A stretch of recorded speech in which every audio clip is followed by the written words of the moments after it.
anime group do you think has more RIZZ? The 7 Warlords of the Seamen versus the Akatsuki? In this video, we'll be power scaling these groups' ability to pull in a matchup I have named Sex Appeal Selection. Being an impartial judge may be difficult, as every time the Akatsuki win a matchup, Blackbeard uses his named attack, Black Male, and shows a cringy video of me. But I'm committed to being unbiased for you. If you can guess the victor between these two groups, then I'll give you a grouper fish I caught while diving. And diving into the first match, we have Flamingo versus Sasori. Their string powers are about the extent of their similarities. Looks wise, Sasori is a lifeless shade of pale and is quite literally a boy toy. Dofi is tall, tan, and vascular, indicating a veiny schlong. Sasori yearns for the love and embrace of his family, and Dofi, yeah, past aside, they got different vibes to them. Sasori's all-black cloak plus unfazed attitude shrouds him in an aura of mystery, while Dofi's flamboyant cloak plus schizophrenic laugh encompasses him in an aura of Diddy. In terms of experience,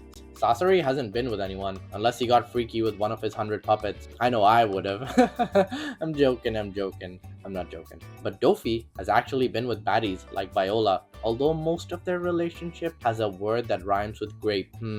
Crepe? Like the food? What do you mean that he craped Viola? That doesn't make any— Use your brain! Use your brain! Use your brain! So in a consensual environment, the girl is always going to choose the nonchalant redhead over the schizophrenic flamingo. Dofi, I'm so sorry, but Sasori takes this. And take this, black male. I never said I was a nice guy. But The next words are yes, sir, or have you forgotten?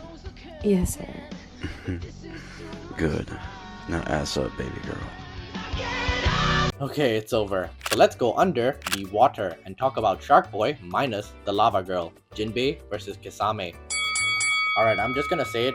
Both of these guys get no fish usi. Their pale blue skin that resembles my deoxygenated tip while using an extra tight cock ring is accentuated by their fishy smelling odor emanating from their gills. Kinda ironic how the wettest creatures make the girls drier than Crocomom's woo-ha! But lucky for them, not all girls are superficial. Some of them like their fishy personality, making them super fish-al.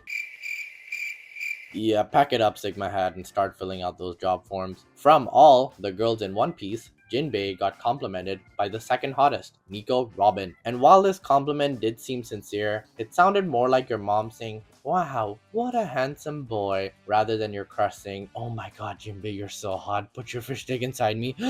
On the other fin, Miru showed a genuine interest in Kisame and even said, "We can do it." After the mission, my man was already thinking of putting her in 70 positions in 7 seconds. Got that jaws in him. So with that, Jinbei gets no bay, while Kisame says kiss my ass. Okay, moving on to the thought I'd forget about you, black male.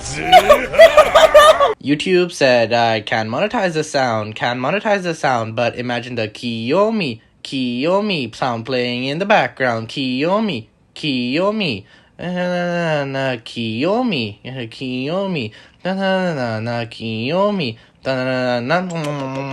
Kiyomi. He can't keep getting away with this. So maybe our next matchup of Kuma versus Deidara can save me. An uncanny matchup, given that Kuma is a quiet, gentle giant, and Deidara doesn't shut the fuck up. In terms of looks, Kuma boasts some impressive stats with his sharp jawline from constantly Bartholomewing,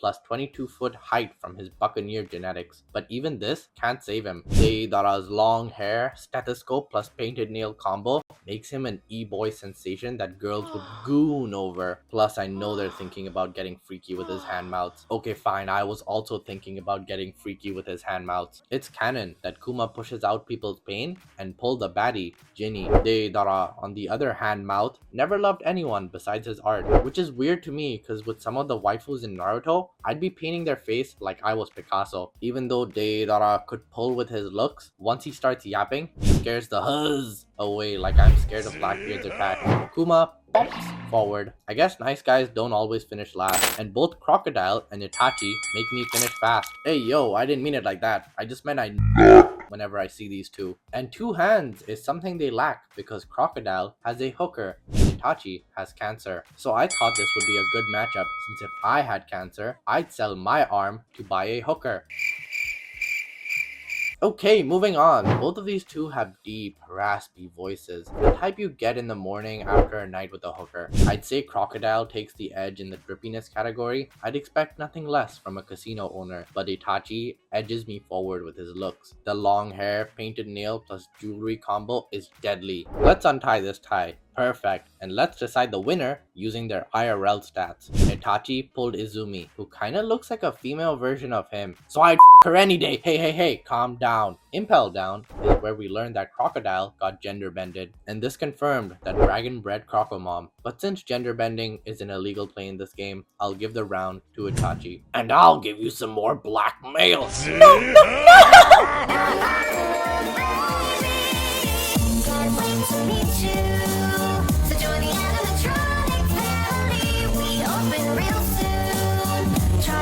I can explain that, but I'll do that after the next match between Boa versus Conan, the only two women to appear in this selection, and probably the easiest decision I'll make. Well, except for selling my arm for a hooker. That was probably easier, because you know what they say about guys missing an arm? What? That they're missing an arm. Missing as in I miss my arm being there. Get it? Funny, Sigma Had.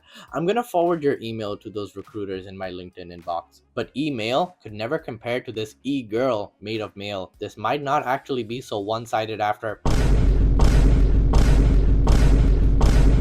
Never mind. Boa's got that mudazi that turns any man except Luffy hard as stone. So unlike the game, paper doesn't beat rock, and we'll move forward with Boa hand on my cock.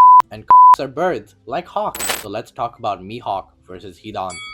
Why did I pit these two against each other? Well, they both fight with a giant pointy object in their hand. I also have a giant pointy object in my hand. Okay, fine, it's not giant. 2 inches. Take it or leave it. Okay, fine, it's not pointed. It's curvy like a water park slide. But it is an object, so objectify me all you want. And all these two want is anything but women. Mihawk is too indifferent about women. He even passed on Perona while she was in his castle. I think this is the swordsman curse, because even Zoro doesn't care about the huzz anymore. And Hidan can't go one sentence without mentioning his lord and savior Jashin. Any girl he's talking to is probably gonna end up as a sacrifice. A real shame, because they both got what's cooking good looking faces. This is tough, but I think a girl would prefer Mihawk's honey nut eyes to whatever the fuck this is. So Mihawk is getting that Mihawk Tua. And Tua, the next matchup we go. Law versus Pain. The two people with noun names. And I will noun discuss their RIZZ in the most straight way possible. Both of them are fuckable.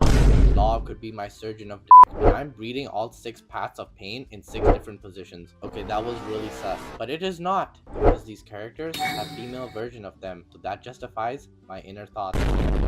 But which one of them would hold more thoughts? Well, Law isn't just a heart pirate, he's a heartbreaker. His tattooed body plus goatee combo gives him a bad boy vibe and makes him hard to resist. Even though the girls know he's trouble, they're willing to leave their heart in for him. But what Pain lacks in tattoos, he makes up for in piercings. To me, the piercings coupled with his Rinaganosis eyes make him kind of freaky, and not in the freaky deaky kind of way. The You want something, freak?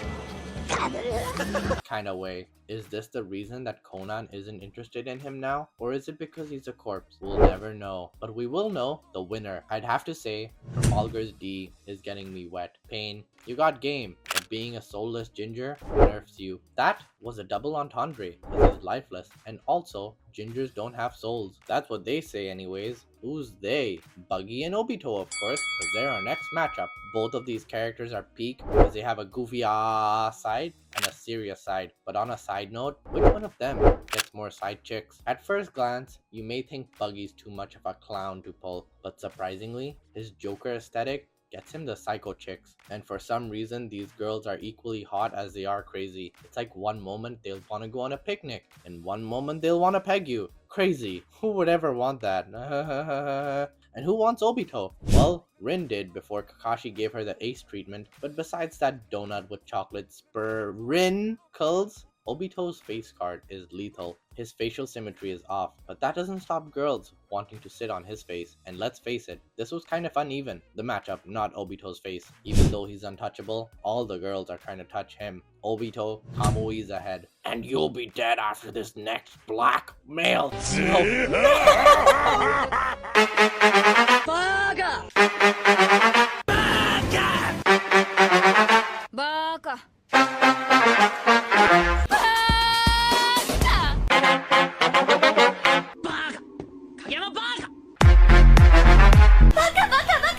Curse you, Blackbeard! And you know what? You're next against Kakuzu, and I'm not gonna hold back. I paired these two together because they both have multiple hearts, which is funny because they're both so heartless. Kakuzu is honestly one of the best looking Akatsuki members. He's got the green eyes, long hair, nice smile, and those giant black tentacles that have inspired a lot of Rule 34 fan art of him. But perhaps the most attractive thing about him is not his green eyes, but his green paper. Kakuzu is swimming in it, and a girl's favorite body part of men is their wallet. Blackbeard, hey, I know you've been blackmailing me this whole video, but I won't spit nonsense about you. I'll spit some bars.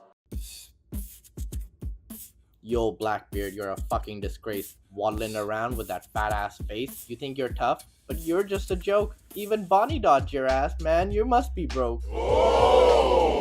You think blackmail's gonna make me sweat? Bitch, I'll have you begging like a broke ass pet. You're a worthless piece of shit, just running your mouth. Well, I'm out here ballin', you're heading south. You're out here looking like a sea king's nightmare. So ugly, even they wouldn't touch you on a dare. No bitches, no swag, just a greasy ass wreck. Even your own crew gives you no damn respect.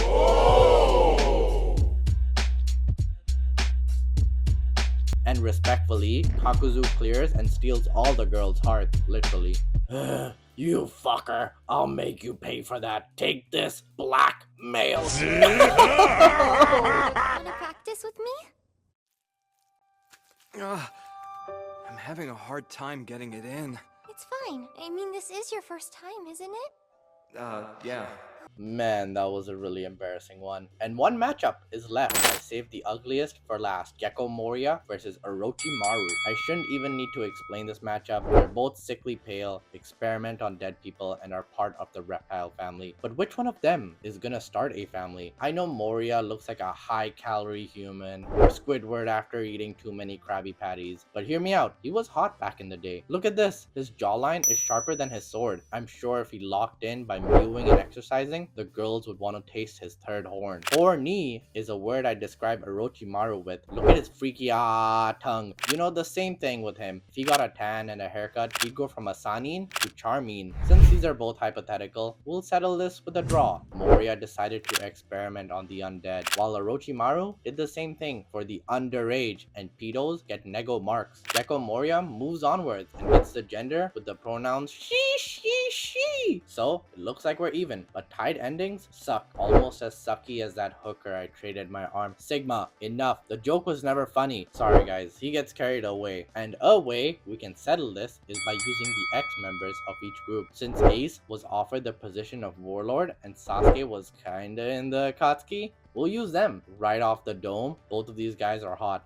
And not just talking about their fire powers. They both pull girls with colored hair, and they both got their own unique RIZZ. Ace is a charismatic cowboy that can tell girls save a cow and ride a cowboy. Sasuke has that emo edgy vibe that makes girls edge. If we look at this holistically, more girls are fawning for the shirtless tatted man than the one who looks like he punches metal for fun. The Warlords had one last ace up their sleeve and win. And you win the knowledge from this video. I'm deeply ashamed of all the blackmails I got, but if you're a peak freak, you can see more of me on the Teen Dance app. I've linked my TikTok profile in the description section. That's right below the like button.